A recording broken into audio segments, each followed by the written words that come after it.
Chris? All right, absolutely. Biggest takeaways from your team that you've seen since last fall, including summer ball and wherever you want to go with that? Well, summer ball was a big step for a lot of us just because we're in a position from a team standpoint where a lot of guys could play. And that hasn't happened in quite some time. You know, you look at 21 and we maximized the season there. 20 obviously was a different year, and then 19 was same thing. So I think just the ability of the guys, and a lot of guys come to mind, but if I just picked one like a Vastine, his ability just to go to the Northwoods League and gather 200 at bats was a big step for him. So I think as a team, just their ability to play, and because they got to play a lot during the course of the summer, it gave us the opportunity to ramp up in a different way, spend a little bit more time on acclimating to academics on a schedule that way, and then certainly last 7 weeks we've spent a lot of time in the weight room. How are Mikey Dool and Sam Loki doing as they, come back from the arm injuries? Moving well. Sam's ahead of Mike, but Sam is moving in a good way, and so isn't Mikey. Both have physically done a lot with their bodies, and arm-wise, they're moving in the right direction. Is Sam going to pitch this fall? Sam will throw at some point during the fall, yes. Who, isn't going to be available during the fall? It's tough to say right now, but I would say there's several pitchers we're going to hold back. I'll let Brownie kind of take care of that, only because he'll ramp them up at different times. So if he feels like he's going to give a couple guys a few innings in black and gold, then he might. If he wants to completely stay away from competition, then he might ramp them up differently. Because we're starting later, I should say. This is more like 14 and 15 for us when I think back to those seasons.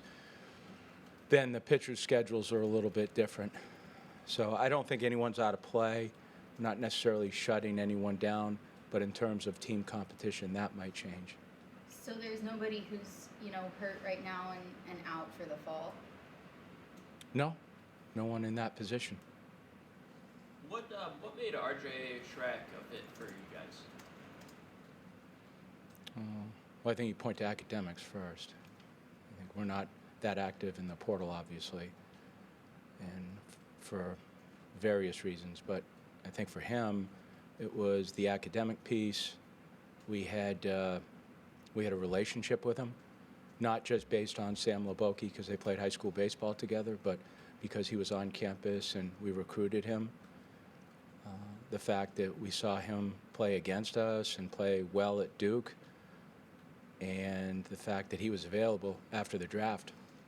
So there were a number of kids in a graduate school situation that we may have reached out to, but when you do it, it has to be the right fit in a lot of different ways, because what you're doing is you're inserting an older person into a team knowing that he's just got 1 year, and I think his personality traits have to be just as good as his skill sets. And with RJ, he's a good fit for Vanderbilt. You mentioned not using the portal a ton historically. That's been like a big talking point with other SEC programs, going to the portal a lot. Is that something that you envision sticking with that formula going forward, or could you see you guys potentially using the portal more in the future? If we can utilize what we have, if we recruit someone, it's because we see something in them. If someone doesn't stick inside the program, it's typically because they want something that we can't provide them, most notably playing time, or they haven't fulfilled their obligation as a student athlete. So I think if we can develop the freshmen that we have into being those sophomores and juniors and seniors in our program, we want to do that first. I'm not saying we would never dip into the portal, but I think for us it's counterproductive. I think we would rather lean on the kids that we see as young kids and develop them to the best of our ability. And it feels better that way. And there's a homegrown feeling to being able to do that. With only, 3 returning infielders this year, what do you see as being, your top options at those spots? Don't know yet. When you have returning players that have played there, there's certainly options. I mean, Parker has played a decent amount all over the field, really. Played first, second, and third. Davis obviously played well at third base and shortstop at the end of the year, and Vastein's had some time at 4 different positions. He's kind of a hybrid in fact. He can play first, second, short, and third. But I like all of them as players. Young kids will just bring along and see what they can give us. Just haven't seen enough of them yet to really identify what they'll be right now with us. You've been here, 20 seasons now, I guess, or close to it. In that time, there's a lot of opportunities for parallels. Either we're coming off this situation and we've got these guys coming back. Does this remind you, the team that you're bringing back, maybe the situation that you're coming back from? Do you look back to another season and say, yeah, this bunch is similar to, fill in the blank of whatever year, if that makes sense? Yeah, not sure yet. I think the piece that is pleasing is anytime you have good seniors coming back inside of your program. As I've said before, they feel like they're the best recruits. Anytime you can keep a junior and he can become a senior inside your program, that's a good thing, because they can provide a whole lot more than just the ball and the bat and the glove. But in the case of the seniors at Vanderbilt right now, it's more on the pitching side. So that, to me, is a positive. What it ends up being, I don't know, but I don't necessarily, I can't think offhand, have had a team like that. Now I think we have 10 seniors right now, including Shrek. But I think the most seniors we had prior to that was 19. But they were more positional, and a lot of position players on the field that were seniors. So this one, it may be just different and unique in the fact that the majority of them are on the pitching side. How did you feel about player leadership a year ago? Was it what you needed, not what you needed? And how do you feel about that compared to last year with this bunch? We don't know yet. I think you can identify that more towards the end of the year, because when you start looking back at how the season progressed and what it ended up looking like, I mean, I don't always think that you can say we had such and such leadership because a certain year turned out a certain way. I don't think that's correct. I really enjoyed Tate and Dominic offhand as kids inside the program that were older kids that had a lot of experience on the field and did a nice job of creating a good work pace to the group, and for the most part, pretty good harmony within the group too. And I say for the most part because there can be times where the beginning of last year was difficult for a lot of different reasons, but I guess this year, I try not to compare the years, but it's been calm waters. It's been very intentional, mature.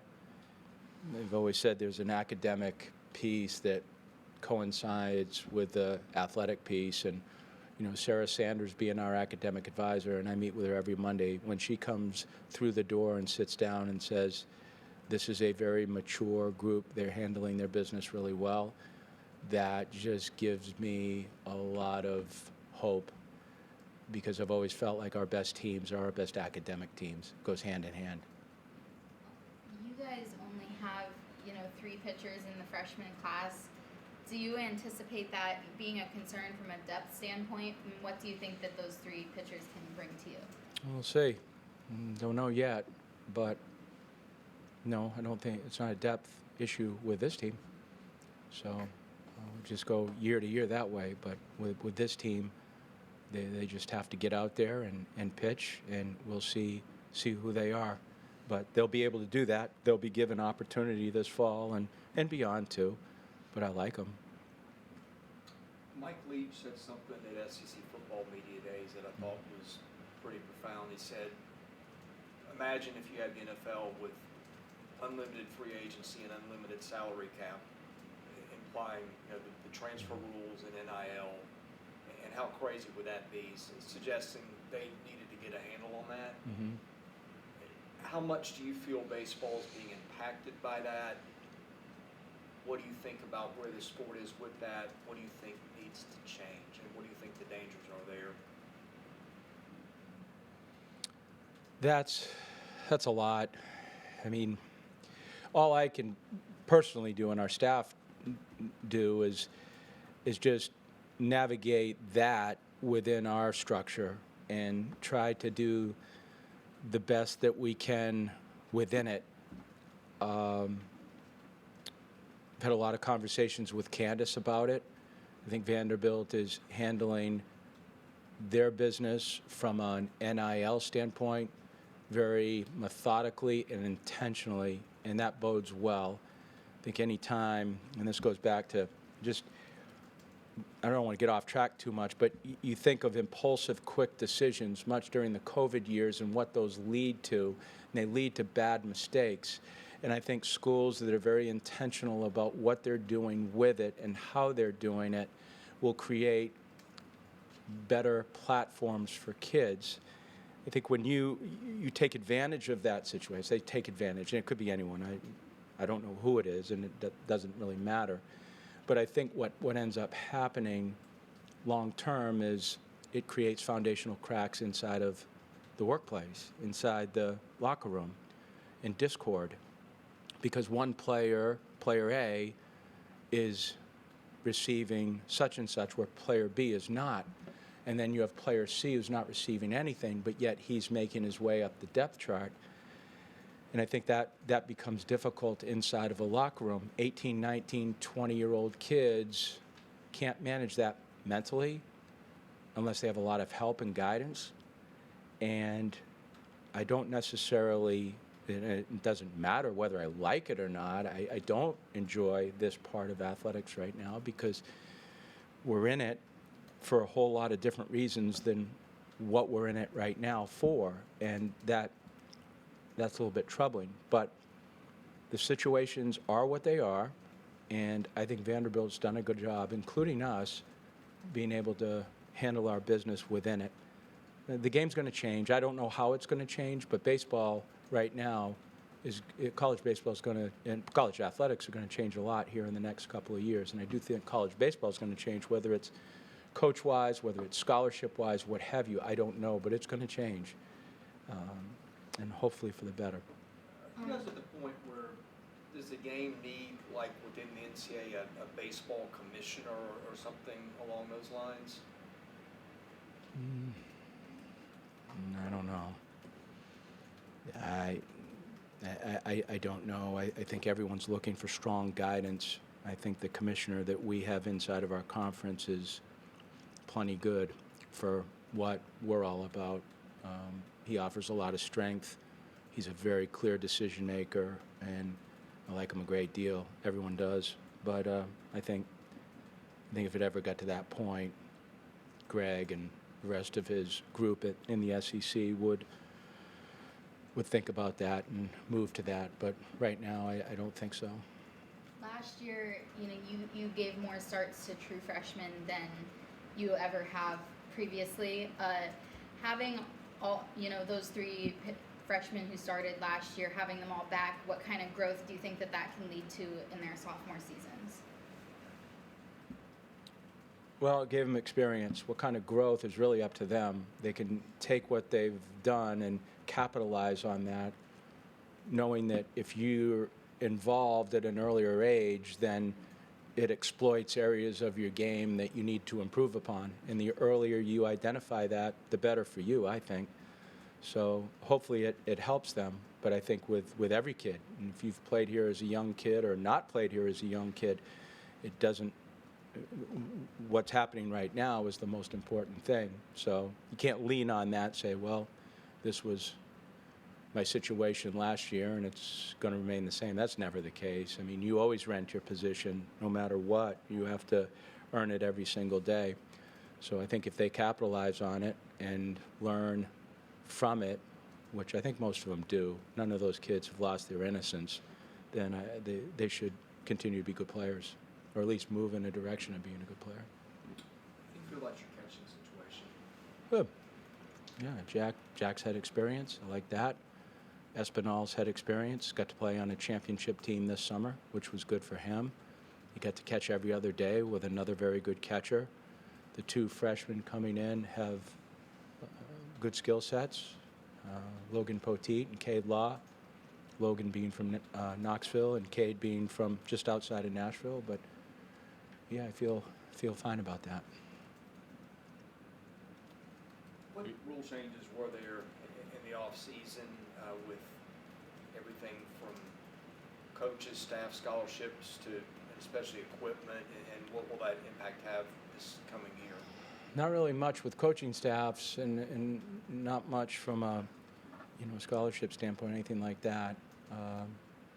Minor rule changes in the rule book. Not like Major League Baseball. We're usually a year behind when college baseball is compared to Major League Baseball. That would be something that I think it would behoove us if we aligned ourselves with the same rule book. I think it would create a better educational system of knowing the game, but I don't know if that'll happen, but that would help. But just minor rules in college.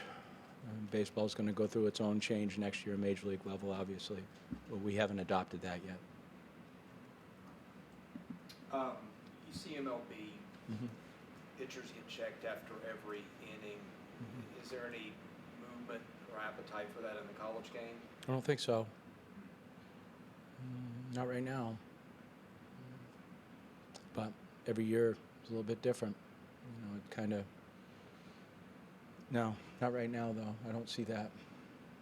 Seems like that leaves a door open. I don't know. I'm not sure. Kids always, I say kids, coaches, teams always want to get an edge, but getting an edge is really about controlling how you train and get yourself ready to play the game in a proper way. And that's really all we can do, is just educate our kids on how to try to do this as well as we possibly can and do it within the guidelines of how we're supposed to do it. Anything else for Coach? What does it mean for you to have both Chris and Nick Maldonado on the team this year and to get, Chris's commitment later in the summer? It's a good thing for the family. I mean, if you're going to travel from New Jersey to Nashville, it cuts expenses rather than making one trip to Greenville, South Carolina, drive over to Clemson and come to Nashville. But I think it was very beneficial for the family, very beneficial for Vanderbilt. I'm glad Nick has his brother. I'm glad Chris has his brother. Two different kids from the same family. Very athletic family. Sister, college athlete, Frank, really good baseball player at the University of Pittsburgh, and now the two boys. So that family's done a nice job of raising 4 kids that were able to use their athletic skill sets to get an education. So glad to have both of them here. I think a lot of their parents, too. I think I know your answer because you let kids go through the fall, but do you see Nick more as a starter or a reliever? Yeah, I don't know that yet. I think Nick is just making sure we get his health in the right direction. He's pretty valuable in the fact that he can do both of those things you asked, but I don't know yet. I don't know where he fits. So we'll see towards the end of the fall, and certainly by the beginning of the spring we'll kind of identify that. And really it's probably dependent too on everyone else around him, what other guys are capable of doing. But he's certainly a valuable piece.